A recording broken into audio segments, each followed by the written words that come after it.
Assalamualaikum warahmatullahi wabarakatuh. Innal hamdalillah nahmaduhu ta'ala wa nasta'inuhu wa nastaghfiruh wa na'udzu billahi min shururi anfusina wa min sayyiati a'malina. May yahdihillahu fala mudilla lahu wa may yudlilhu fala hadiya lahu wa asyhadu an la ilaha illallah wahdahu la syarika lahu wa asyhadu anna Muhammadan 'abduhu wa rasuluhu sallallahu alaihi wa ala alihi wa ashabihi wa man tabi'ahum bi ihsan wa sallim tasliman mazida amma ba'd. Insyaallah kita lanjutkan pembahasan kita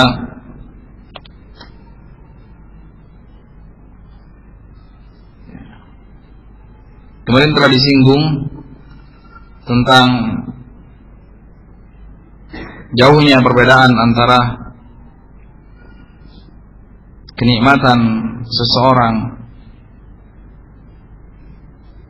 mukmin di dalam salatnya tatkala bermunajat kepada Allah SWT, tatkala mengingat Allah SWT, tatkala membaca Al-Quran, tatkala bertadabbur Al-Quran, dengan kenikmatan seseorang yang bermaksiat kepada Allah dengan lagu-lagu yang mengajak kepada kefasikan, yang melalaikan dari jalan Allah SWT, maka tidak akan ketemu antara dua orang yang mencintai tersebut. Tidak akan ada di dalam satu hati seseorang mencintai Al-Quran, seseorang mencintai bermunajat dengan Allah SWT, dalam pada itu besar juga cintanya kepada lagu-lagu yang menyesatkan daripada jalan Allah SWT, yang mengajak kepada kefasikan, yang mengajak kepada zina dan lain sebagainya. Dikatakan oleh Imam Muqayyim, kullama qawiya dhawqu ahadihima, tatkala menguat kecintaan kepada Al-Quran, kepada zikrullah, maka secara otomatis akan melemah kecintaan kepada kemaksiatan, kepada kefasikan dan segenap kekufuran.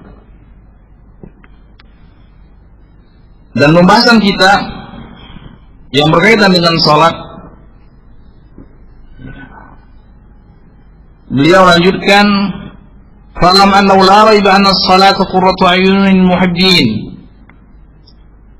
Tidak diragukan lagi bahwasanya salat itu yang menyejukkan mata orang-orang yang mencintai Allah Subhanahu wa taala. Mengaku mencintai Allah, maka yang menyejukkan matanya sebenarnya, yang menenteramkan hatinya adalah salat. Waladzatu arwahil muwahhidin, dan kelezatan ruh orang-orang yang bertauhid kepada Allah.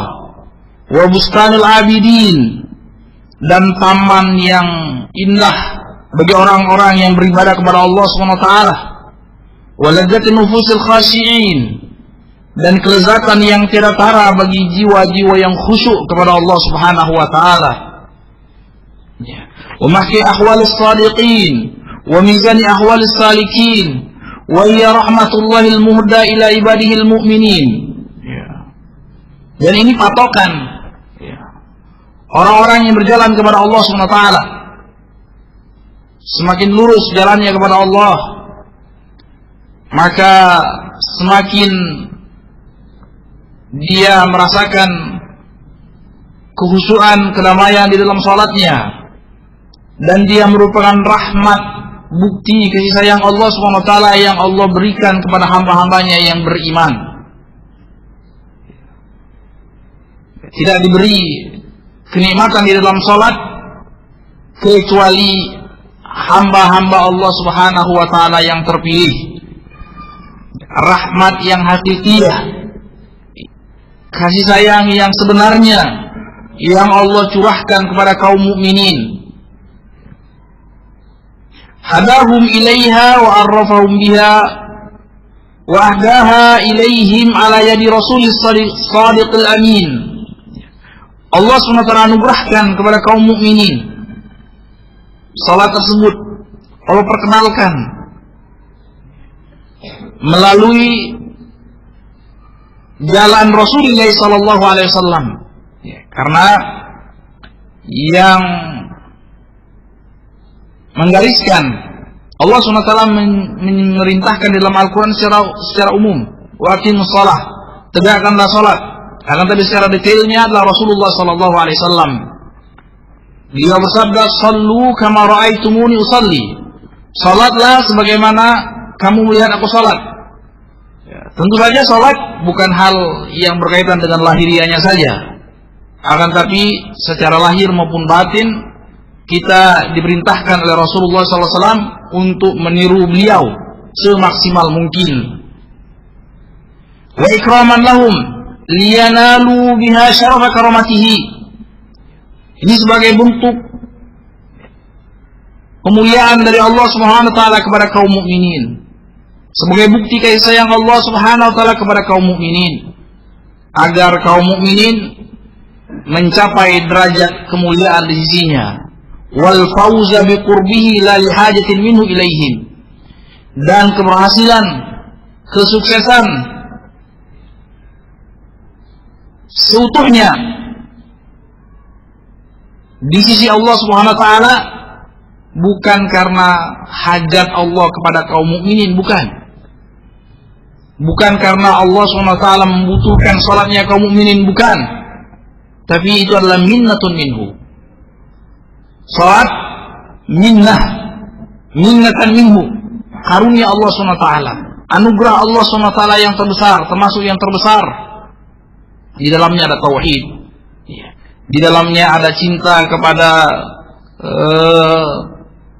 Rasulullah SAW. Di dalamnya adalah kebencian terhadap syirik.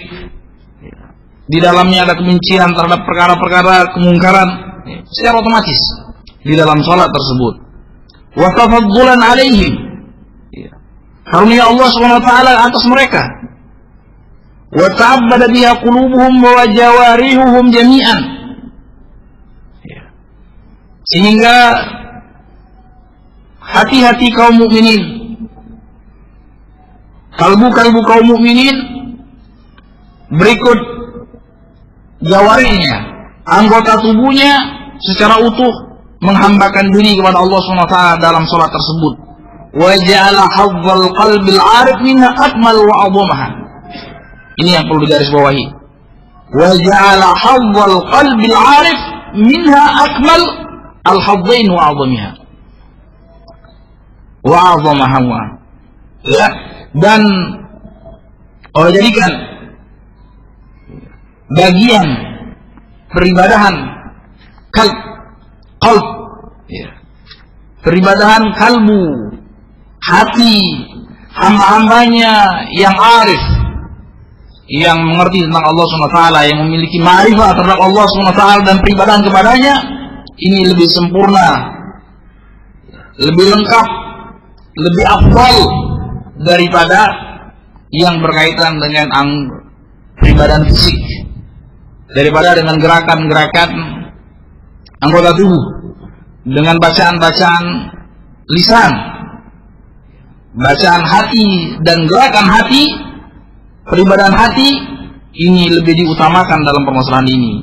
Wa huwa iqbaluhu ala rabbih subhanahu wa ta'ala wa farhi wa taladdudihi wa biqurbihi wa tana'umihi bihubbihi, yaitu tatkala seorang hamba dengan hatinya menghadap kepada Allah Subhanahu wa taala.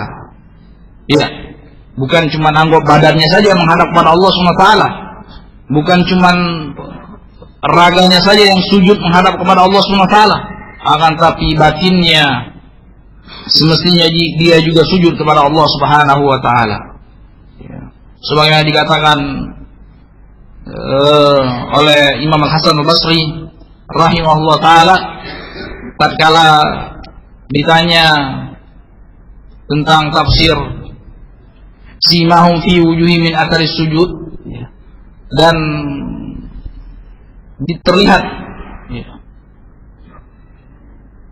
sebagian orang awam Mengatakan mungkin selintas tanda mereka di muka mereka ada bekas sujud. Dikatakan oleh Imam Hasan Basri itu simatul khair, tingkah laku yang kelihatan dari mukanya, bekas mereka beribadah kepada Allah SWT, akhlaknya yang baik, mahabbahnya, cintanya dia terhadap tauhid, cintanya dia terhadap sunnah, cintanya dia terhadap ketaatan kepada Allah. Ini yang dikehendaki, bukan item-item di jidat. Iya.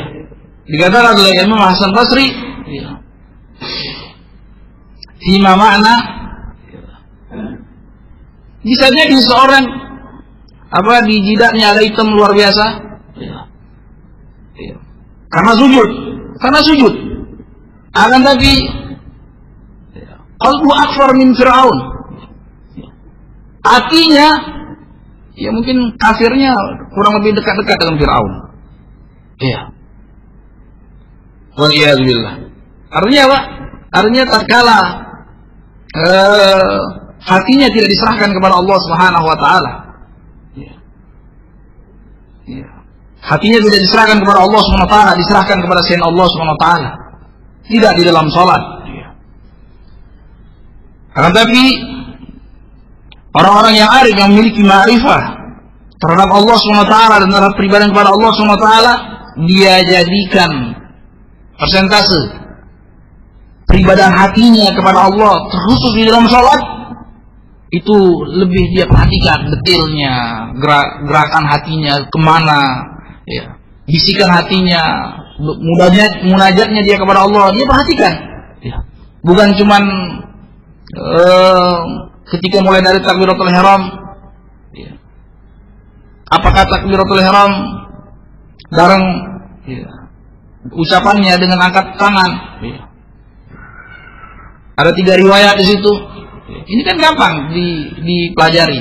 Kadang-kadang sebelumnya, kadang-kadang berbarengan, kadang-kadang setelahnya.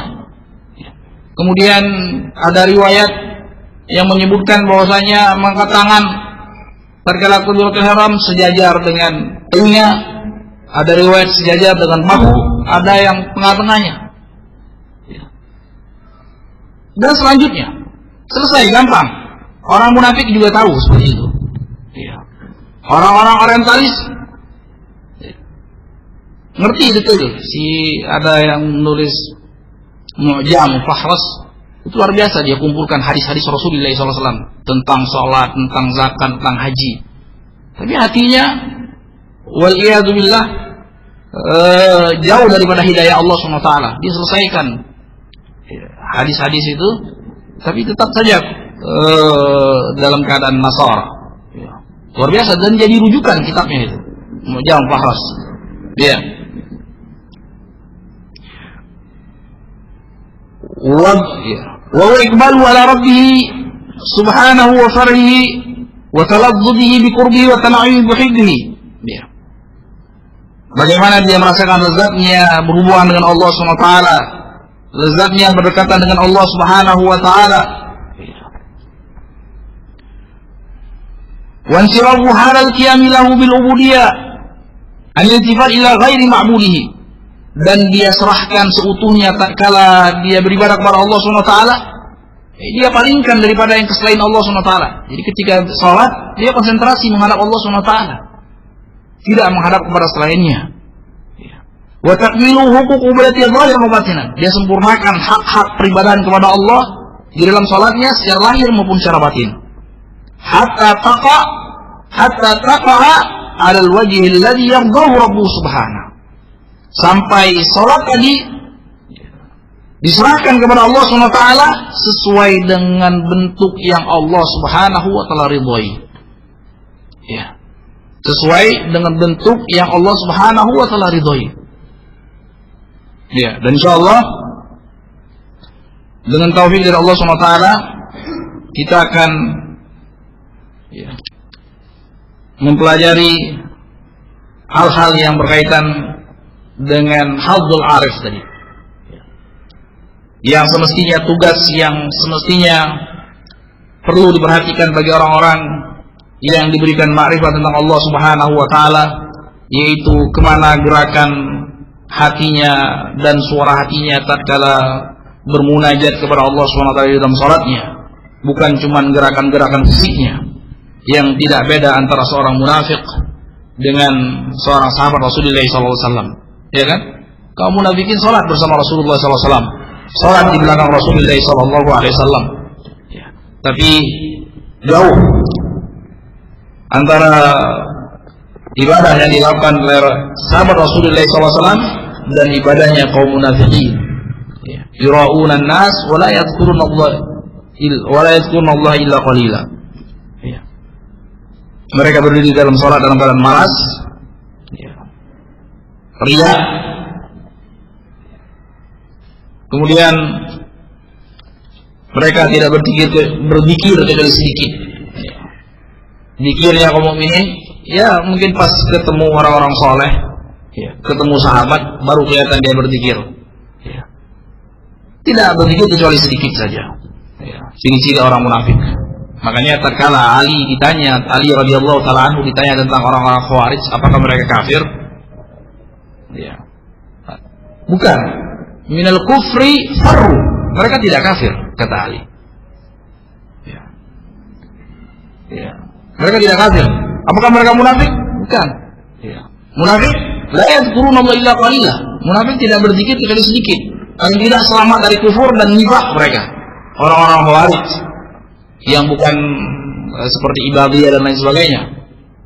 Ya. Salah satu ciri-ciri dikatakan kenapa mereka bukan munafik, mereka fusaq. Ya. Mereka melakukan kemaksiatan dengan hurufnya kepada hukam dan lain sebagainya, tapi tidak sampai ke derajat nifaq. Dikarenakan mereka banyak berzikir. Walaupun kata Rasulullah SAW, la yujawizu tarakiyahum. Ini mereka baca Quran tidak keluar dari kerongkongan mereka.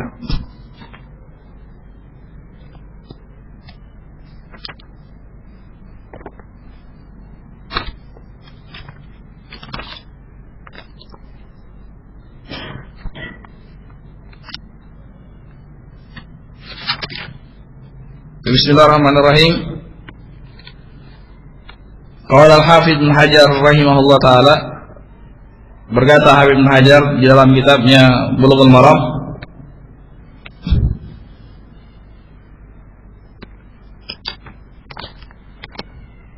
Kitabul Masajid. Kita sudah sampai kepada Kitabul Masajid di dalam Babul Masajid, di dalam Kitabus Salat.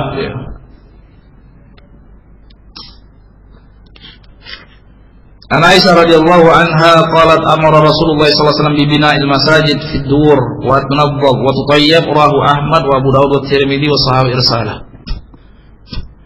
Dari Aisyah radhiyallahu taala anha, beliau berkata Rasulullah SAW memerintahkan untuk dibangun masjid-masjid fi dur jamaknya dar. Jadi dimaksudkan di sini adalah kampung, di kampung-kampung, bukan rumah. Sebagaimana dar bisa dikatakan juga rumah, tapi bisa juga dikatakan kampung, negeri, wilayah, seperti itu. Sebagaimana firman Allah SWT, Saurikum daral fasiqin. Allah SWT akan perlihatkan negerinya orang-orang yang fasik.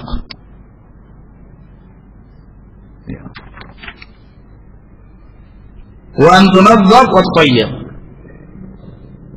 Kemudian dia perintahkan, Rasulullah perintahkan untuk membangun masjid di kampung-kampung.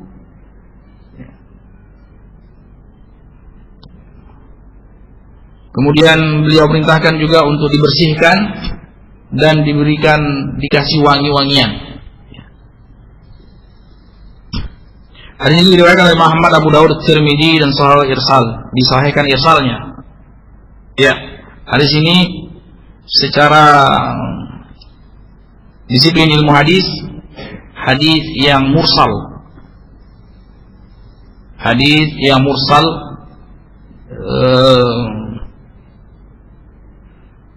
yaitu mursal bukan dengan istilah mutaakhirin, tapi mursal dengan istilah yang masyhur indal mutaqaddimin.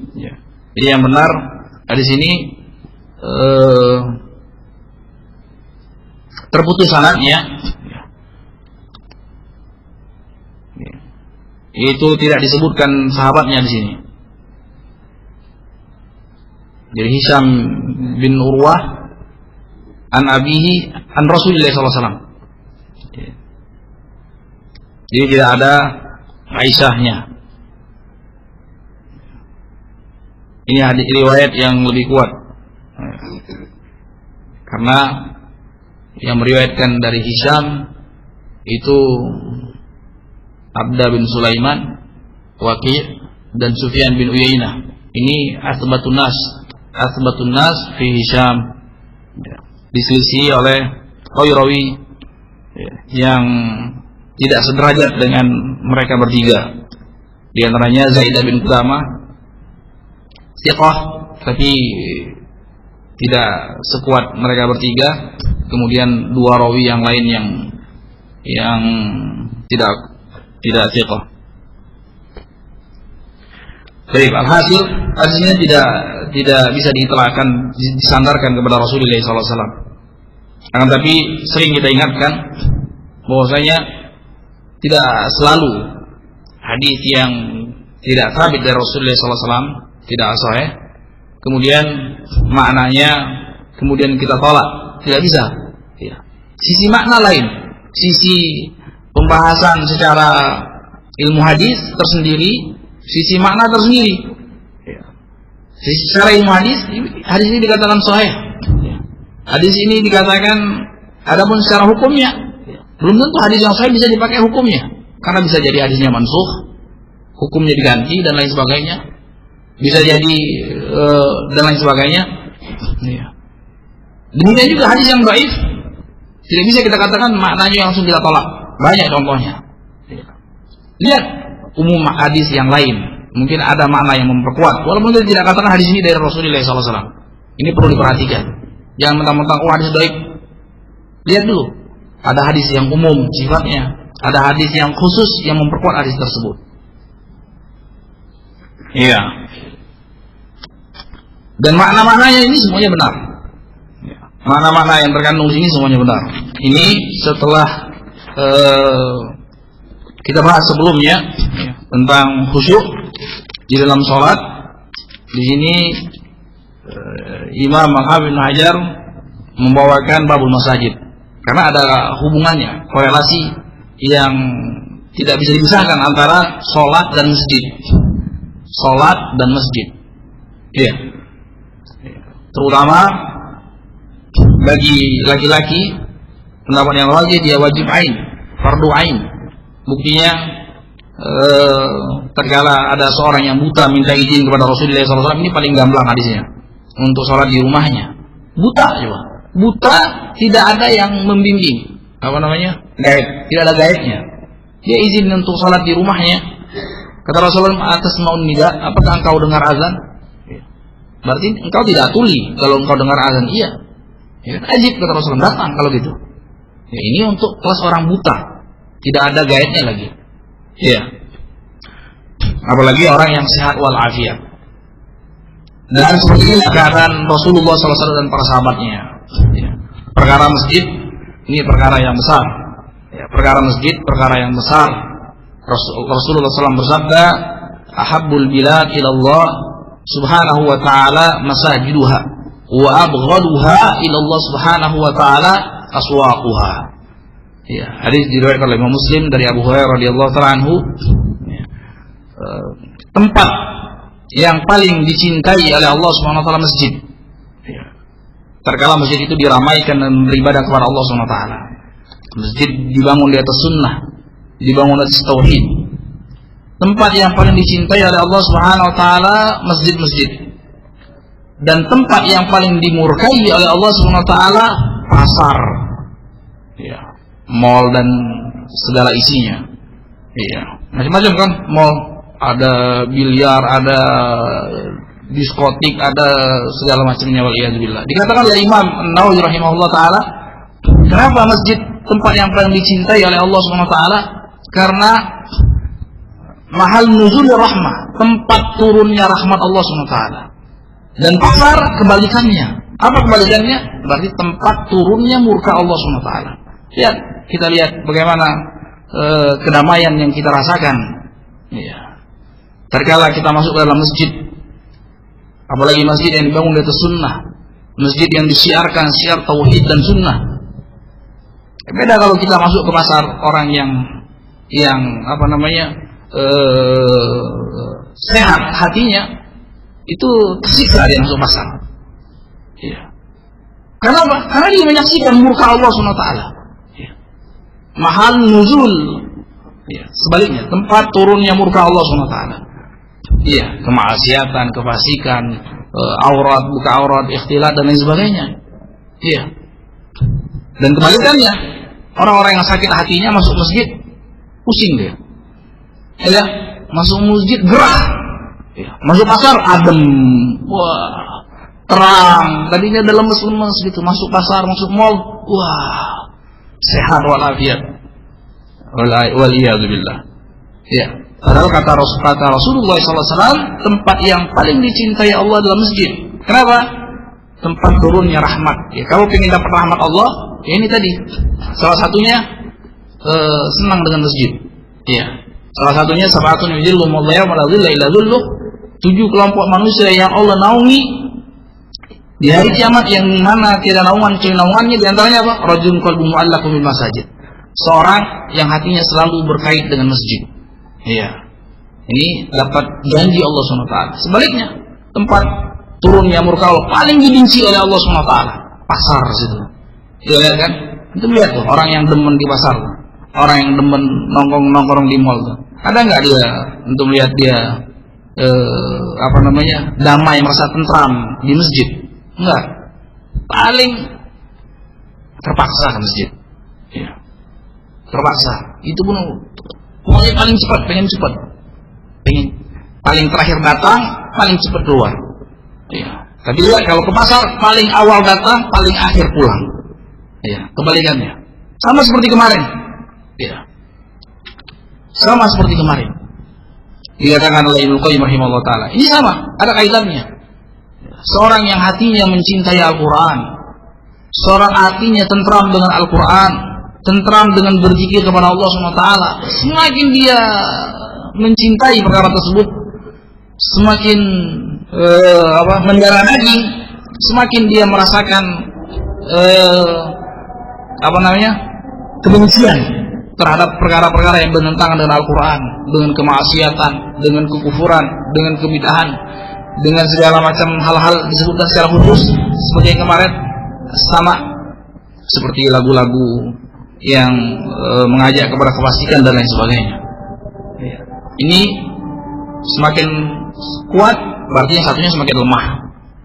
Satunya semakin kuat, yang satunya semakin lemah. Seperti itu juga. Ini karena beda antara rahmat dengan murka Allah SWT. Satu mengundang rahmat, satu mengundang murka Allah SWT. Intinya apa? Intinya Allah berfirman, ala bidzikrillah tatma'innul qulub. Dengan berzikir kepada Allah SWT, itu hati-hati orang-orang yang beriman itu akan menjadi tentram, damai, tenang. Ya. Bukan sebaliknya. Disebutkan ayat-ayat Allah, diingatkan kepada Allah, hatinya gelisah. Ya. Sebaliknya, terkala dikenangkan, diingatkan kepada perkara-perkara maksiat, memori-memori maksiatnya, dia merasa kepingin kembali. Itu bukan taubat namanya. Ya. Tapi itu adalah hati yang sudah dinaungi oleh syaitan, sehingga mahabbatul Quran, kecintaan dia kepada Al-Quran, kecintaan dia kepada peribadahan kepada Allah, ya, ketentraman dia berzikir kepada Allah SWT, itu berganti dengan tipu daya syaitan yang menghiasinya, walaupun sama-sama merasakan keduanya nikmat. Ya. Ada nikmat kan? Iya, ada nikmat, tapi itu nikmat yang mengajak kepada kemurkaan Allah. Ya. Satunya nikmat yang mengajak kepada keridhaan Allah SWT. Beda. Ya. Insyaallah kita juga sampai sini dulu. Wassallallahu nabiyina Muhammad wa ala alihi wasallam. Walhamdulillahirabbil alamin. Subhanakallahumma hamdik, asyhadu an la ilaha illa anta, astaghfiruka wa atubu ilaik. Assalamualaikum warahmatullahi wabarakatuh.